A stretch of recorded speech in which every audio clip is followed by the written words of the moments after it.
Uy, Baka ito yung relaxan ng mga bandido siguro, Brad. Yan to, nakakita kami ng sapa. Tamang-tama ay kumati na yung kuwan namin, katawan. sobrang kati na yung katawan natin. Hindi kaya itong karugtong ng sapa na pinagliguan natin, Brad? Pero sobrang layo na yun, no? Sig, wata ka balo. Masigwa ta kabalo ba, no? Wata na sayod ba? Masig mauni ba? Ano? Lamang sa kabay, katul kay kong lawas. Kasi ni mo kuwan ba, no? Bako na kaya mo kuya. Magbihis. Biskuit ka, Brad? Oh, may biskwit ako dito. Ito, nakakita kami ng monton, may tubig, dumadaloy. Ang karugtong to sa pinagliguan namin dati ba, hindi kami sure. Pero palagay ko parang malayo man yun. Layo ko to. Pero may nagiguan pa kung dito ba. Sa. Dito. Ah, brad. Relax muna tayo, may Sabon. iniwang Ay, yung ginamit natin. Yun. Magbihis muna ako, Brad. Isin na, bro. Natin ang kuwan mo, bro. Yan, bro. Ha? Dako yung tiyan, Brad.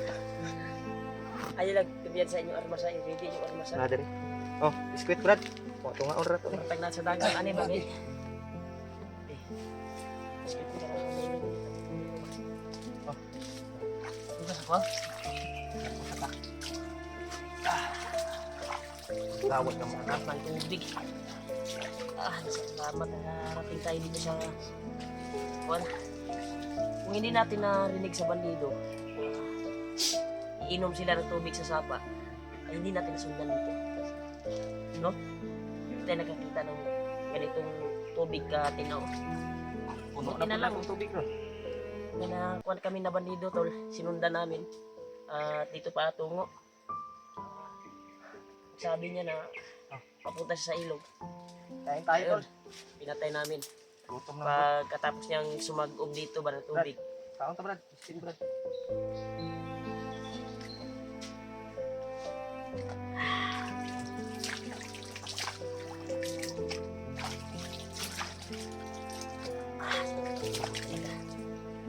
Ano? Mabra, kaon bro. Di mo nabon? Di mo nabon? Kapit-kapit ka. Tamoy. Wala tayo mag-relax, bro. Biskwit, Brad. Kumakain tayo ng biscuit.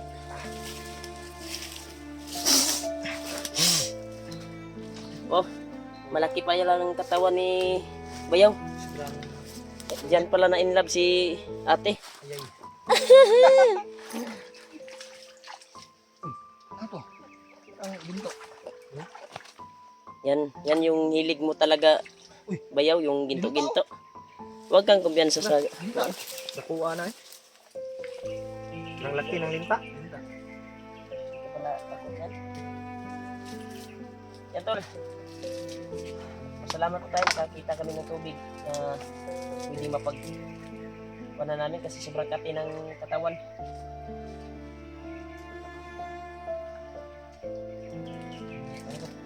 Nangingilo ko yung ngipin ko sa kakain ng mangga.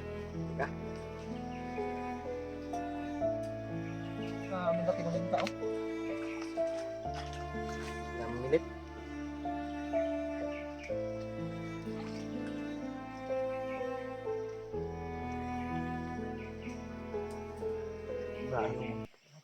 Mamaya tayo umalis.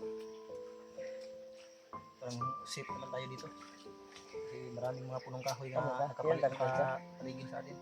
Kasi bago tayo nakarating dito, dito dumaan dito pumunta yung may dalang tubig eh. Dito siya nagpag-tub eh.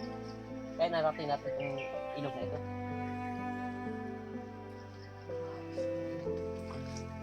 Ula ko kay ka, Brad. Ula kay ka. Kaya vlog. Ito naman yung mga kwan. Wala naman yung balik ba? Nasa matagin na kwan. Nakaw. Yung balik mong tumbang ka ba? Nararamdaman naman ako yung kaunti. So, napilit kong labanan. Tol, kain tayo ng biskwit.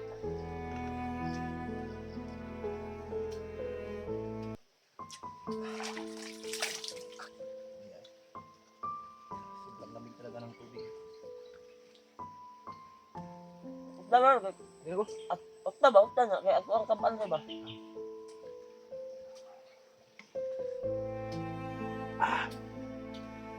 Malakal ka tayo doon.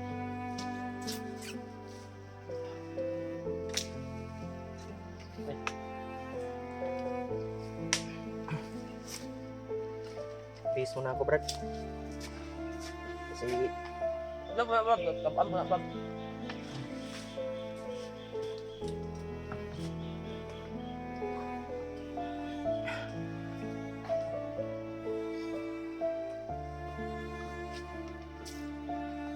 masarap pala ang tubig dito, no? Hindi na kami.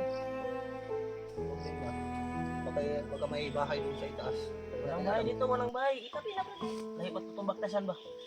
Baka may mga bandido. Hindi Kaya, ka, ilang bisis na kami inom sa sapa na sa bundok. yun nga, hindi natin alam. Baka yung mga ibang bandido dito nag-ipot sa ano. Ay, sis. Kaong tag. Sabi naman. Eh, Brad, kayo magbantay sa country, Brad. Hindi, layo pa kayo itong baktasan niya. Layo pa. Malayo naman, hindi na naman tayo makakita ng tubig na ganito. Puno na, puno.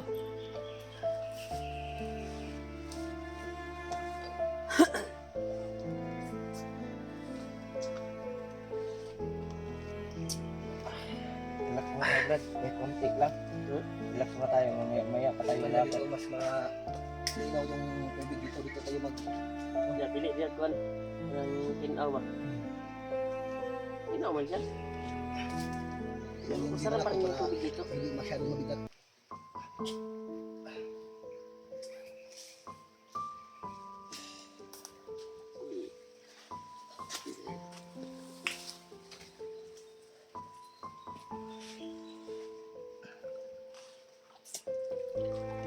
Diba?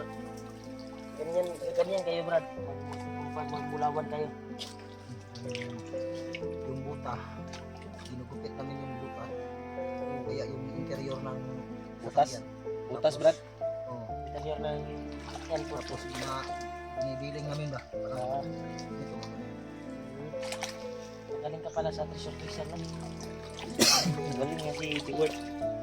Pero dyan ka napapahamak yan. Kung nakuha ka ni Bagnot. Na, nakinom pa ka nga.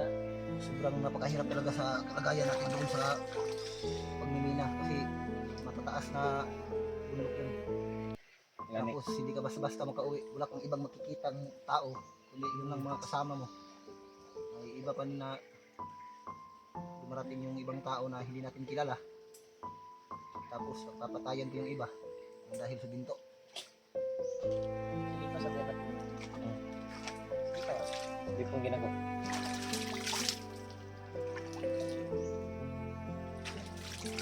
Hindi ka kung maliit ng kabuk. Ito. Kita kami ng ilog. Nag-relax kami konti. Pero nalakad kami kaagad ngayon doon. Kumat pa kami sa aming katawan ba. Nag-rest pa kami. Para may lakas din sa paglalakbay dahil dami rin kalaban. Mas mabuti na relax muna saglit.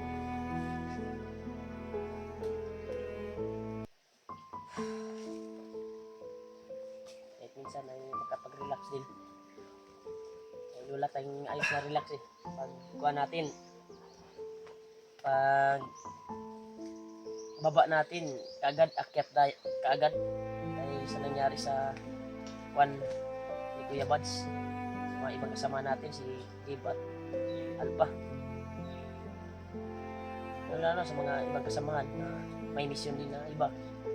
Sana mag-iingat din sila kasi kami dito ay pag-ingatan po namin na makuha namin ibang kasama namin na si Alpha at Dave, lalo na yung pamilya ni Dave. Relax muna ako saglit. Baka buwan talaga yung pangyayari kanina. Kaming nakalaban, may humarang sa amin na isang commander. Grabe na si Parang kanggaro ba? Una ko ba, grabe. Tumakbo ba? Kahit ako nga noon, nabigla ako ba? Ha? Nabigla ako nung kanina. Parang kanggaro, Brad. Ambak-ambak ba? Parang may may nawala bigla. At nung kapangyarihan. paghabol natin, ay, bigla tayong tinahira ng sniper. Ito'y nakapusting daan ba? Ay nakaposting to, murag sit up to brad. Delikado to. Nasiguro sila yung plano ng takbo tatanan ba? Huwag yun na lang plano, Brad. Baka may plano si Commander Bagnot na ganyan. Baka gawa na siya ng ritual ba na malalakas Hindi na tayo mga hunter. pahuhuli ng buhay sa kanila, eh. Pagkakain niya sa Lalaban kanyang tayo. ahas. Brad, lalaban tayo, hindi tayo pahuhuli ng buhay. Iwan ko ba kung buhay pa ba yung pamilya ni Dave? Gani no? Taka ko ba? Pero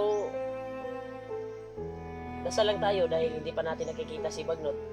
Baka sinicure niya, sinipte. Dahil bago natin nakuha si Ruel, ay sabi ni Ruel, ay asawa na daw ni Bagnot. Gani no? Iwan ko lang. Kasi hindi pa tayo sure eh. Totoo ba yung sinasabi ni Ruel nung actual nating nahuli si Ruel? Pero maayos na yung kalagayan ni Ruel ngayon. Ay, maayos ng tirahan, maayos ng higaan. Iwan kami ng konsumo niya doon. Daming pagkain ni Ruel doon. Sarap buhay si Ruel doon. Naglalaro na yun ng ano, Brad? Sabi ko sa kanya, Nung ano tayo ba? Sabi niya, wala daw siyang libangan. Naglalaro lang daw siya ng basketball. tinuro ko naman yung kwan doon, court. Kung wala Malapit kang- lang doon. malapit lang doon sa pinag-courting house niya, yung court ba. Sabi, At binilan ko din siya ng bola para hindi siya mag-practice daw siya, Brad. halubilo sa iba. Sabi ni Hindi Ruel, siya mag-practice daw siya basketball. Baka daw makuha siyang maging Sinabihan ko naman yun si Dudong nung MVP. doon sa kwan ko na gagalain niya si Ruel sa boarding house. Why siguro, nagkuyog na to ron. Nagkausap sila saglit ha. Busy kasi si Dudong, ang alaga ko. Doon nakatira sa biyanan. Nagkuyog na to ron. Laag na to sa trabaho dudong. na. May trabaho na shop. Why siguro Ayos si ng motor, Ruel, mekaniko. ano na yon si Ruel, sabay na yon kay Dudong. O Pa, hindi tayo sure. Kasi sabi ko sa kanya na huwag kang lalabas dito. Dahil delikado hindi ba? mo pa nahalubilo yung mga tao dito. Pero- kung anong mangyari, ay Marunong makisama yon si ano, Brad? Si Ruel. problema lang niya. Ay wala siyang libangan doon na cellphone. Problema, wala siyang cellphone. Para sa cellphone. Kaya sabi ko sa Basketball kanya, ka daw sige siya, lang, pag basketball. magkababa kami ulit, pagka may makuan tayo, may mautangan na cellphone. Kahit barato lang yung cellphone na ibigay natin kay Romel. Oh. So, matingnan lang yung mga video natin ba, sabi niya. Pero sana mag-successful po yung mission natin, baka makababa tayo kaagad at mabisita natin si Ruel. Ilaban mo, Brad? Laban eh. Labi sa... Kanila nagsabon sa... sabon umot ya. Kanila nagumot. Hindi na? Pawis lang naman to. Pero kumayang gabi, may napansin niyo ba yung malaking punong kahoy doon? Saan? Yung dinaanan natin kanina ba? Na. Mas maganda siguro mamayang gabi doon tayo magpahinga. Akyat tayo sa taas para makakuha tayo ng signal. Oh, Pwede. kasi upload natin yung video natin eh. Hindi naman tayo makita siguro kaagad doon kung doon tayo magtatago kasi napakataas ng punong kahoy na yun. Pero bago tayo makarating doon, magabihan tayo. Kasi malayo eh. Ayun. Yung nakita natin na kuan, yung mataas, na bundok. Malayo pa yung paglalakbay. Kaya kuan ko lang, huwag tayo magtagal dito. Ay baka babalik yung mga ibang kasama. Nung pinatay natin na bandido na kumuha ng tubig dito. Baka magtaka ba, natagalan yung mga kasama niya. No? Baka dito siguro sila naliligo, no? Kasi may tabla dito na kuan eh. Ginawa siguro nila. Ha? Kasi ano na siguro ni? Oh. Kaya ba ni Ivan? Ano dito ni bro? Ano dito? suko ko ng mga bandiduhan na. Na, Labay mo yan ha, tapon mo yan. ayaw ng mga bandiduhan. Ginawa dito. Hindi mo ligaligo ah. Anod mo yan. Kala nyo ha. Parang palagay ko dito sila nga na nagaligo ba? Kasi Yan, eh, no? pinatay natin na bandido. Dito galing. Nagkabuk. Paano? Hinahinay ta, Brad? Tayo. Tandaan tayo yung tinuro ko Brad na mataas na pa Brad. Hanap tayo ng signal. Oh.